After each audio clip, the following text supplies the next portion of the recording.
Thanks for stopping by Big Top Gaming. My name's Brian, and in this video, I wanted to do a core box review on Euripides, who brings along the keyword Savage. So for those who are newer to Malifaux, the core boxes are one of the main ways that you engage with your introduction into the game. And if you take a peek at the core boxes themselves, they'll just say master's name core box. So in this case, it'll say Euripides core box. And then right underneath it has this the word savage. Savage is the keyword. And in Malifaux 3rd edition, keyword is kind of like the name of the game when it comes to how you build your crews and engage with construction, right? So any kind of boxes you might pick up in the future would be lining up with that keyword savage. You can hire out of keyword and all that, but this isn't really a list building video. It's more me just trying to go over what a core box actually is and why it's important to take a look at it. So core boxes will include your first version of the master now that we live in a title world, typically a henchman and then some minions and a totem that come along with it. So core boxes are almost essential in order to engage with a master's game plan or starting to build with them. So let's go ahead and crack open Euripides box and take a look at the models that are contained inside. So looking at the back of that box, we see that the Euripides core contains Euripides himself, his totem, Primordial Magic, Thune is his henchman, and then we get 3 Gigantes as the minions. So taking a look at Euripides card, we have a Living Master with a defense of 5, a willpower of 6, move 5, and size 4. One of the overarching things with Euripides' crew is he brings a lot of big things. He's a giant and brings many more giants with him. So another thing that echoes across most of the Savage keyword is this ability, the Old Ways. This states when this model performs a duel without any fate modifiers, it may suffer 1 damage to flip the card for that duel from its discard pile instead of the fate deck. Once the duel's resolved, the flipped card is placed on the bottom of this model's discard pile. So with Old Ways being such a huge part of this crew's function, I just want to focus on this particular ability before we move on any further. So essentially when you're looking at performing a duel against your opponent, if the top card of your discard pile is something that's a little bit higher, or you can get some good triggers off of it, instead of using the top card of your fate deck like you normally would, you can just ping yourself for a damage and reuse that card from your discard pile. And that is pretty intense in terms of making sure that you can kind of guarantee some of the duels to go the way you want to. And it also it really makes it so that you can get double duty out of a lot of your high value cards. You know, we only have a finite amount of opportunities to get high duel totals, and with the Old Ways, you get to essentially, you can, in a weird way, you double them. You don't actually double because like when you're flipping multiple cards, you're not able to really like shuffle them up and get the ones you want. But if you have something good sitting on the top of your discard pile, your opponent has to be extremely careful about how they activate around you, because you can almost guarantee that whatever duel they're going to do is failing, or you're pulling resources from their hand because they know they have to, if they want this thing to work, cheat to make it happen. Or they might be utilizing a skill or an ability or action that isn't really all that great to try and suck out the Old Ways from you or bury your good Old Ways target, but then they're really taking their chances with the top of your deck. So Old Ways is a really big part of how this crew works on the table. Until you start actually getting it going, I think it's a little bit more difficult to really respect this particular ability, but it's huge. It's a big deal for his crew. Moving on to the rest of the front of his card is Intuition. This states at the start of this model's activation, it may look at the top 3 cards of its fate deck and return them in any order. So you don't get to bury cards completely or get rid of them, but you can stack things up to make sure that you're getting the best possible outcome for the things that you want. Or you can take junky actions with lower cards and make sure that you're not blowing big value cards on something like creating an Ice Pillar. Speaking of Ice Pillars, the next ability on Euripides is Entomb in Ice. After a model within 8 inches is killed, this model may create a height 4 blocking, impassable, and destructible ice pillar marker into base contact with it. The killed model does not drop any other markers. And as we go further into this crew, ice pillars are a really big part of how this crew functions as well. We're talking card manipulation or resource manipulation and then battlefield manipulation through ice pillars. Euripides also brings Hard to Kill, which just states that when this model suffers damage, if it has 2 or more health, it may not be reduced to below 1 health. Finally, we have a defense and willpower trigger called Future Sight. If you flip a tomes for this one, which you don't have that built into your stat, you name a suit, and the attacking model reveals their control hand and discards a card of the named suit value. To round out Euripides, he has 14 health, so he's a pretty chunky master. Flipping over to the reverse side of Euripides' card, we start off with only one attack action on this one. It's called Huge Fist. It's a melee action with a 1-inch range, stat 6, resistance on defense, and no target number. The target suffers 3/4/6 damage, and then has a tome trigger for Sweeping Strike that states when resolving, the target suffers plus blast damage, and then a mask trigger for Rake the Eyes, where you choose a suit and the target must reveal the top 3 cards of its fate deck and discard any of the chosen suit. You place the rest back on top of the deck in any order. So Huge Fist is not only something that does a truckload of damage.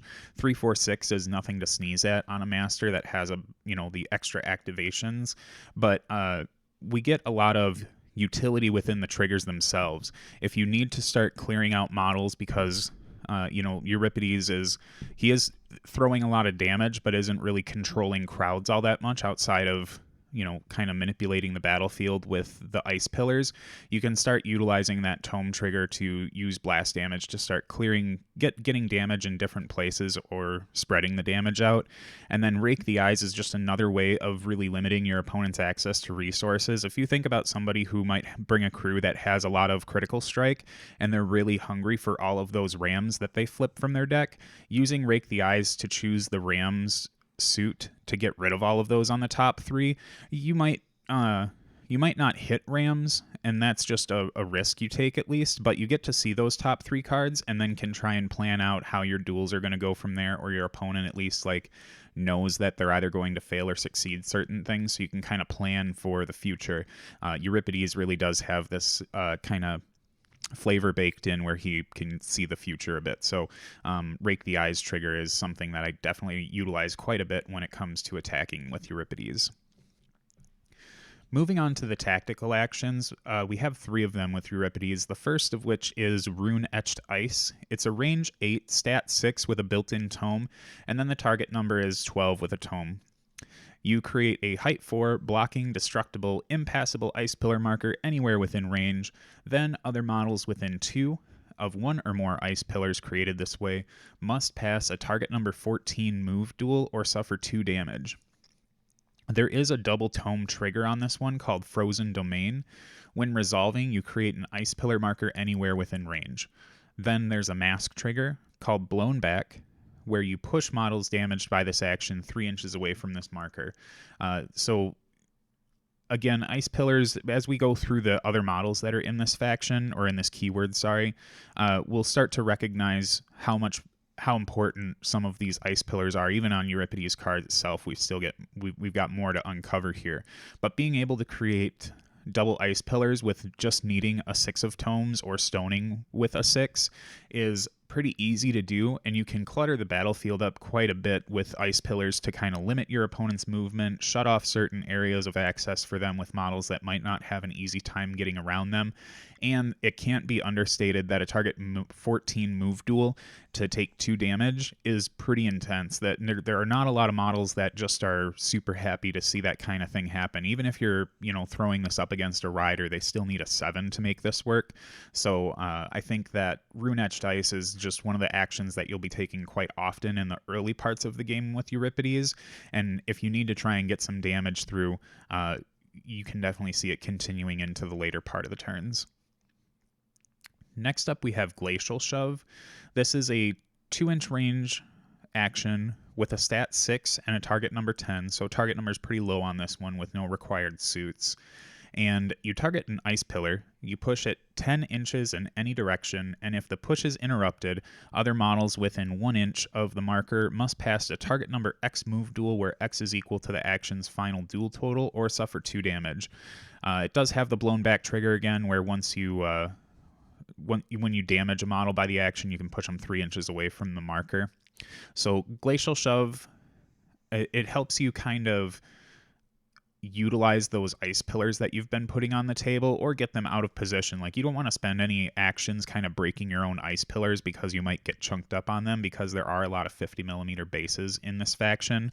But just being able to kind of slide those around and then throwing another move duel at someone for 2 damage is pretty decent. I think Glacial Shove is a little bit more corner case in the way that I've played Euripides, but it's definitely something to make sure that you keep in your back pocket, because you never know. It's kind of like a weird ranged attack for him, along with Rune Etch Dice with the move duels. We've got no ranged damage on him outside of those, so this is really where you'd be getting that kind of stuff, and being able to change the battlefield a little bit with those ice pillars that you've been cluttering the table up with. For a tactical, or for a bonus action, Euripides brings Reflected Visage, and this is range 8, stat 5 with a target number 12.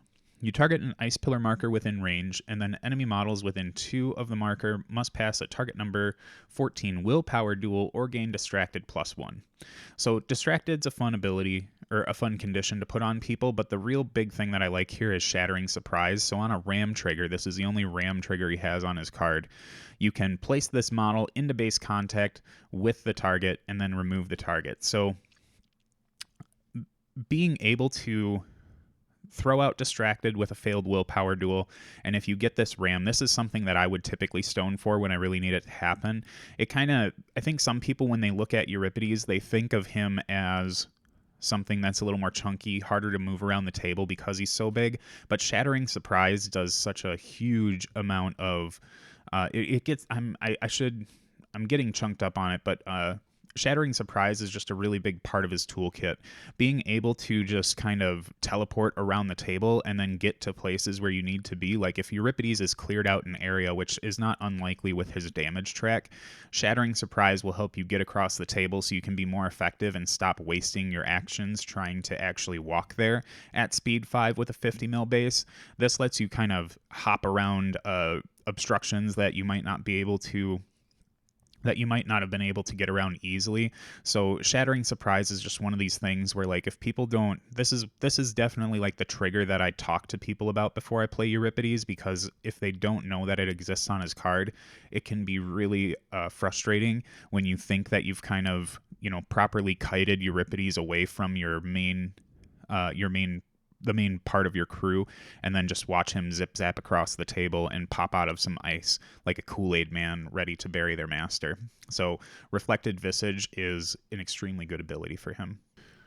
The totem for Euripides is Primordial Magic, or I like to call him Spooky Wiggle.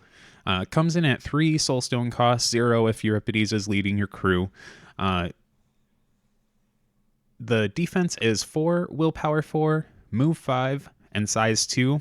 We have the old ways on the Primordial Magic, but then also get Arcane Reservoir. So crews containing 1 or more models with this ability increase their maximum hand size by 1. The Primordial Magic is also Incorporeal, that reduces all damage this model suffers from attack actions by 1 to a minimum of 0. This model ignores terrain while moving and is unaffected by hazardous terrain. This model can move through other models and vice versa. Another ability that Euripides didn't have, but something that's on many of the models within the Savage keyword, is Frozen Vigor. This states at the end of this model's activation, if it's within 2 inches of an ice pillar, it gains shielded and heals 1. The Primordial Magic is only 3 health, so you really need to be careful with it, but it is a significant totem, so it can do things. And when we get to the back of the card here, we'll be able to recognize why this thing is so important to Euripides outside Arcane Reservoir. But let's just go there right now. So the only attack action this totem has is Bite. It's a 0-inch range, stat 4 against defense with no target number. The target suffers 2/3/4 damage and has the tome's trigger for Surge to draw a card. This is not something you want to really be shooting for on doing. Like, it's a respectable damage track for a totem, and having surge is cool, but the stat's really low, 0-inch range, and this thing is extremely fragile, so only in the most dire of situations would I ever see myself taking the bite action, or if I felt extremely safe doing so and didn't really have anything else to do with this guy. Outside that, the tactical actions are where we start to get some real spicy stuff. The first one is Sheer Cold. It's range 8, stat 5 with a target number 12. You target an ice pillar, then non-savage models within 2 inches of that pillar, which is the pillar, suffer 1 damage. The trigger for tomes is Cleanse. You remove all scheme, corpse, and scrap markers within 2 inches of the target. So Sheer Cold is really nice for being able to actually play the game. Euripides has a lot of high-value models, so trying to get into the schemes and strats can be a little bit on the taxing side when you're taking models with really valuable activations and trying to, like, make them, kick cans or drop markers or something like that. So having the ability to just have this model run around and target the ice pillars that you've placed in advantageous positions to try and clear markers, especially if you're trying to keep your opponent out of a certain area. Like if they're starting to telegraph that they have a certain scheme and you want to try and shut them out of it, you can drop your markers to try and limit their movement. And when they start dropping tokens or strategy markers around, or scheme markers around that ice pillar, 2 inches is a massive amount of distance. I think roughly you're looking at almost 5 inches, maybe. No, I think it's 6 inches. It's a 6-inch radius of you can't drop tokens here as long as the primordial magic is hanging around. Plus, just automatically pinging someone for 1 damage unresisted is a really big deal. The final tactical action is his bonus action called Form Given to Winter, and this is a big deal for the crew as well. The big reason why you want to keep this snake alive. It's range 6, stat 5 with a target number 10, so pretty respectably low target number, and no triggers on this one or required suits. You target a friendly savage model only, and then until the end phase, the target gains the following ability. Incorporeal, reduce all damage, blah, blah. I already told you about this, but you make something incorporeal, and that's a big deal because, again, as I said before, a lot of people complain about the inability to move large base models, and maybe it's just my experience as primarily a War Machine player before getting back into Malifaux that I don't really have a huge problem with maneuvering around a lot of bases. The terrain situation in that game is very different, but I think that's kind of a toilet bowl tangent that I can skip. But anyways, terrain on Malifaux tables can vary from extremely packed to not very much at all. But having this snake running around, being able to do schemes and strategies because it's significant, is pretty important with Incorporeal, and it's a small base, so it can get around anyways. But being able to give something like Euripides or any of the other really big-based models in this crew, Incorporeal is huge. Not only do you reduce all your damage by 1, which is, these models can be quite tanky with armor, or shielded, or healing, and incorporeal on top of that, but also being able to just move through terrain. I already talked about Shattering Surprise getting you from out of nowhere, but if your opponent's separating like yourself or one of their really key models and Thune with like this big building, you can just say the snake's going to incorporeal him and he's going to walk through the corner, and now I can, zap your dude. So the health on the snake and incorporeal is, it's not enough to keep him around. So you want to make sure that you're keeping this model safe before and getting your use out of it before you start to get to a point where it feels a little bit more comfortable to get him out there. You want to try and eliminate some of the firing lanes for big range guns. You can do that with like blocking an ice pillar, or blocking things off with ice pillars, or just keeping him behind terrain or by models that are going to be able to hide him, because you do have like a lot of size 4 and 3 models. So the primordial magic is a big deal for Euripides' crew and something you want to make sure that you keep a handle on. Now we can come up to Euripides' henchman that comes in the box, and depending on who you talk to, this is either the most valuable model in the keyword or the most overrated in the keyword. I kind of fall somewhere in between. I like him, but I don't think he's the bee's knees. Anyways, Thune is a living henchman with Soulstone cost 9, defense 6, which is a little higher than most of the other Savage models, willpower 5, move 6, which is really good for him that he is a little faster than the rest of the crew and is size 3.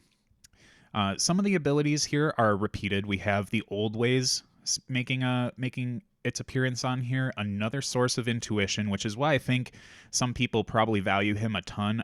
Outside of some of his cool abilities, I think having two instances of intuition is massively important to the crew when you're trying to lean into a certain type of strategy. Next, we have hard to kill, which we've seen before. He's difficult to get rid of. If he has 2 health and is reduced down to 0, he'll come back with 1. He has Frozen Vigor for shielded and healing 1, and then a new ability that we haven't had yet appear in this keyword is Shifting Ice. This states at the start of the model's activation, it may push an ice pillar marker within 4 up to 3 inches in any direction, which just helps you manipulate the table a little bit, get some pillars out of the way, move some pillars if you need to, even set yourself up for a shattering surprise. So Shifting Ice is something that you definitely want to pay attention to and not sleep on with this card. For health, he comes in with 9, so given that he's got the defense 6, typically is going to be shielded. 9 is pretty decent for this particular model. Looking at the back of his card, he's a very offensive model with having a couple attack actions here. The first one being Chain Wrap Fists. It's range 1, stat 6, and resist against defense with no target number. The target suffers 246 damage and then has a ram trigger for defensive reflexes. Ugh. I almost said defense reflexives, so that's, defensive reflexes. This model gains shielded 1. So another way to try and keep this guy hanging around is if you're kicking rams when you're fighting somebody and getting into the mix, having extra shielded, getting up to shielded +2 with having an ice pillar around you is a pretty big deal. There is a tome trigger on this one too for Frozen Trophy, and this is another thing that I think people really value with Thune. It states, once per turn, enemy only, create a height 4 blocking, destructible, impassable ice pillar marker into base contact with the target. Then, if a marker was dropped this way, bury the target. If the ice pillar was removed, you unbury it into base contact with the marker before it's removed. So Frozen Trophy is just like, if you've kind of got a model separated from the rest of the group and Thune is kind of chasing him down, you can entomb an ice with the tome's trigger or stoning for it, since he is a henchman, and then your opponent might have a very difficult time getting that particular model out of the ice if they don't bring anything that easily breaks the ice pillars from distance, or they can't get to them quickly enough. So it's a fun thing. It's not something that I'm always like really gunning for, but with him being able to push the ice pillars around, and then Euripides being able to do Glacial Shove, and a couple other models being able to push these around, it could be difficult for your opponent to actually catch up to it. If you see them trying to get that model out of the ice, you can kind of pull that ice pillar around and make it more difficult for them. The final trigger on this one is Drain Magic. On the Crow, the target discards a card, and this model draws a card, then discards a card. So more resource manipulation from Euripides with that particular trigger. For the last attack action, we have Hooked Chain. It's a range 8 attack with stat 7 against defense, and the target suffers 2/3/4 damage, and you push the target up to 3 inches towards this model. It's almost like a fake kind of scorpion thing, and he's got a big old hook, so it's fun too. But it's also called Hooked Chain, so that's probably inferred, right? For the trigger, we have a mask, which is Stagger. Models damaged by this action gain staggered. So Thune has a trigger, offensively has a trigger for every suit, so you can always get some good force multiplication or activation multiplication out of his attacks, regardless of what you happen to be holding or flipping for that dual total. So I think Thune is not a primary damage dealer. He definitely 246 is nothing to sneeze at, and a 2/3/4 ranged attack isn't anything to sneeze at either. But he kind of is a little bit more manipulative in terms of how I like to use him. For his tactical actions, we have Arctic Pull. This is range 8, stat 6 with a target number 10. You target an ice pillar and push the target 8 inches towards this model. If the push was interrupted, other models within 1 inch of the marker must each pass a target number X move duel, where X is equal to the action's final duel total or suffer 2 damage. So more ways to do damage by having ice pillars around people. Arctic Pull can set you up for a post Entomb ice and dragging that pillar around to get your opponent away from it so they can't get that model out of the ice box. There is a mask trigger on this called Bump, where you push any models into base contact with the marker 8 inches towards this model. Each model pushed this way gains Distracted +1. The final tactical action on Thune's card is his bonus action called Freeze the Corpse. It's a 2-inch range. You target a corpse marker, create a height 4 blocking destructible impassable ice pillar into base contact with the target, and then remove the target. Freeze the Corpse is decent in that if you're beaten up on something, you kill it, and you don't happen to have the ice pillar around you for Frozen Vigor, this gives you a way to grab that. It's just another economically minded way of getting ice pillars into play without having to rely completely on Euripides. So I think that Freeze the Corpse is something, if you're being aggressive with Thune, you'll be using this quite often. To round out the core box, we get 3 Gigantes, which are minion 3 living models at Soulstone cost 6. They have a defense of 5, a willpower of 5, a movement of 5, and size 3. They do have a lot of repeated abilities here. We have the Old Ways, Hard to Kill, and Frozen Vigor. They only have 6 health, so you have to be a little bit more careful with these guys, but they do allow you to do that. With some of the other abilities on this card alluding to how that happens, we have Arcing Shot, which states when this model declares a ranged attack action, it may discard a card to have that action ignore line of sight and cover. Next, we have Expert Shot. This model's attack actions ignore friendly fire. So moving on to the back of the card, we get 2 different attack actions. The first one being their melee attack with Tree Trunk. It's range 1, stat 5 against defense. The target suffers 2, 3, 4 damage, and then has a Tome's trigger for Shattering Shove, where you push the target 2 inches in any direction, and if the target comes into base contact with an ice pillar during that push, the ice pillar marker is removed, and then you place the target into base contact with any ice pillar marker. I feel like this trigger's not something that people talk about often, at least in what I've heard people talking with Euripides, is that it might take a minute for people to absorb this particular trigger. I know it took me a minute to get it straight, but pushing your opponent into a ice pillar marker, you remove it, and then you can put them into base contact with any ice pillar marker on the table. Ice pillar marker. Jeez, I can't do words today. But anywhere on the table. There's no restriction on this. It doesn't have to be within range. It doesn't have to be within 2 inches like how you would push them. It's just zip-zapping them over to another ice pillar marker. This is a massive piece of control, and you can take a model that you feel like is kind of doing some scheming or is one of their big strategy runners and just push them into a marker and then teleport them across the table to feed them to Euripides or one of your other big damage dealers. I think that I don't often get my Gigantes in melee because of their range potential, but this is something that you definitely want to pay attention to when you're playing it. The Euripides crew feels... It's like the sticker on the box says, big models hit hard, but they really do kind of mess with the table state quite a bit here, and Shattering Shove is a big deal. The next trigger on this attack is the crows called Pick the Bones.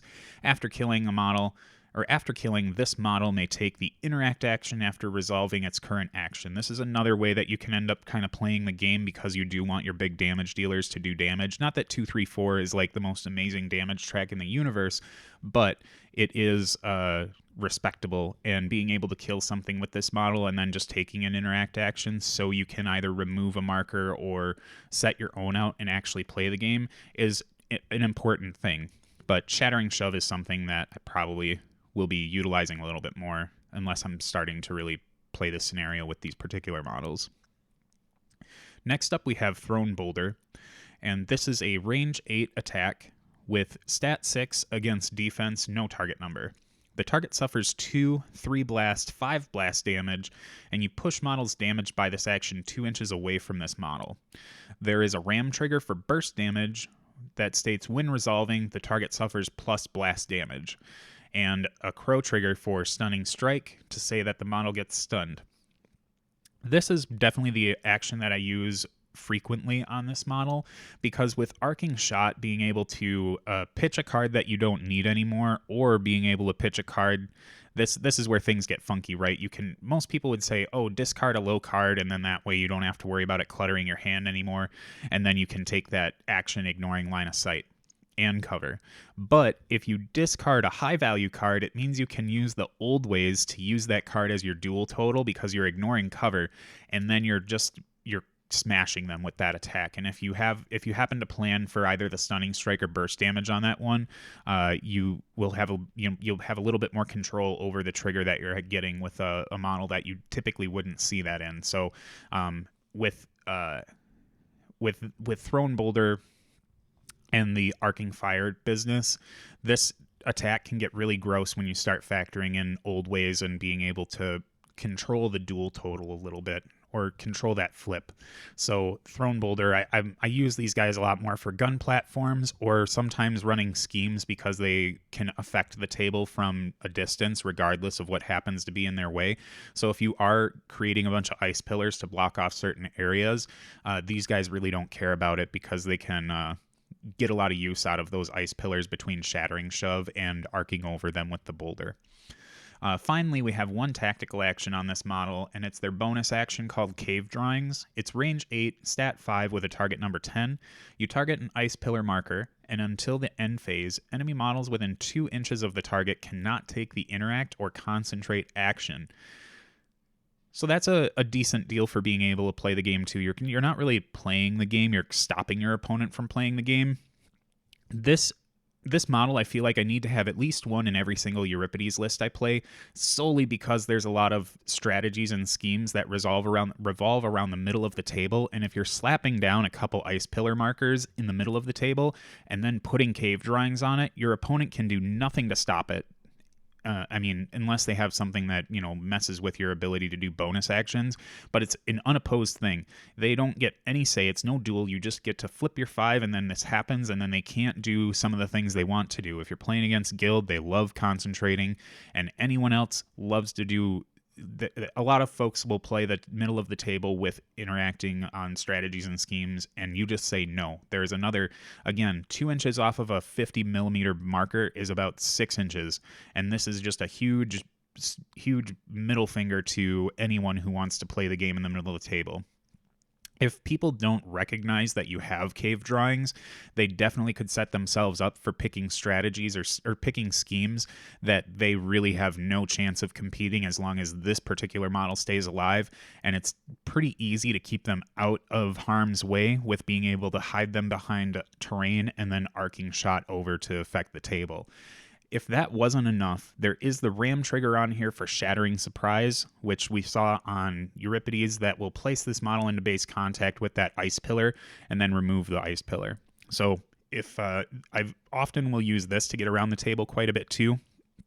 With these minions, if I happen to have access to the ram that I can, get that Shattering Surprise off, it just allows a slower model to kind of get around. And with them having lower wounds and the ability to affect the game from range, if you don't find any value in cave drawings in the middle of the table to shut your opponent down, then these guys kind of Shattering Surprising around the table to get to other parts to do interactions, because your opponent can't just send a random model to go deal with these things.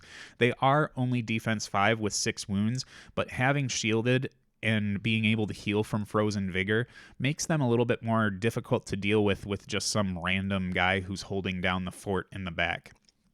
So it's going to take some resources for your opponent to deal with that, and then they're taking their focus from off the middle of the table to go deal with a Gigant that happened to have, yeeted itself into the back of your table.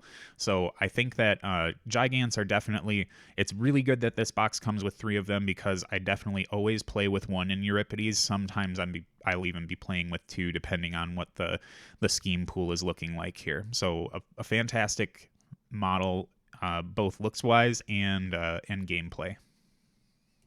So Euripides has a lot of access to a ton of utility in the other models that the Savage keyword brings, but I did want to focus on one outside of the core box model that, if you're interested in Euripides, I feel like you might want to pick this thing up. Even if you're flirting with him, because sometimes this model's been hard to get in the past, and it's really good for his particular uh, gameplay set. So that's going to be from the Explorers Guild, the Damned. It has the Savage and Seeker keyword. It's an undead beast with Soulstone cost 8. It has a stat track of 5 defense, 5 willpower, 5 move, and is size 3. Importantly, he's on a 40mm base, so he's a little bit smaller, a little bit easier to maneuver around the table with when you're considering terrain. And some of that doesn't even matter based on some of the other rules we've got here. But he does bring the ability, or it brings the ability, Chronicle Betrayal. Once per activation, after another model within 6 heals, enemy models within 1 inch of it suffer 1 damage. This can do a surprising amount of work if you've been beaten on your opponents a little bit with some of your ranged attacks. If they want to try and heal things, you can really shut down some of the damage that they're doing. So it's nice to have, but you're not going to be leaning into it a bunch. But definitely something you want to make sure you keep in the back of your mind. There's a little few as Malifaux is a game of checks and balances. This is something you want to add to that list for sure, because when it helps immensely. The Damned does have Hard to Wound and the Old Ways, so some repeating abilities here. Well, I guess Hard to Kill was the one that we had before, but Hard to Wound is that damage flips against this model suffer a negative, so some added protection here. The Damned does have 9 wounds, so it's a little thick, even though it's a little more on the spindly looking side. But the other 2 abilities that are on the front of the card are Toss Away the Scraps. After this model kills an enemy model with a melee attack action, 1 friendly model within 6 heals.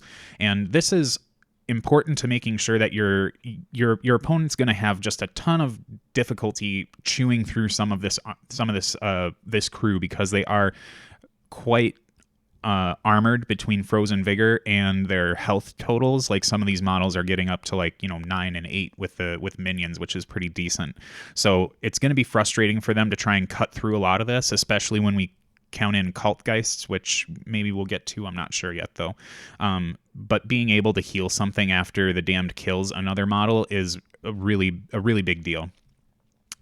And he can heal himself for what it's worth. So there's that. Finally, we have Unimpeded. So this model is unaffected by severe terrain. So if you were worried about your models getting around the table, the Damned ends up counteracting some of the adverse effects of terrain that you might come across. Flipping over to the back of the Damned's card, we have a couple different attack actions. The first one here being Ferocious Claws. It's a 1-inch range melee attack with stat 6 against defense with no target number. The target suffers 246 damage, and you push the target up to 2 inches in any direction. There is a critical strike trigger with rams, so when you resolve, the target suffers +1 damage for each ram in the action's final duel total to a maximum +2.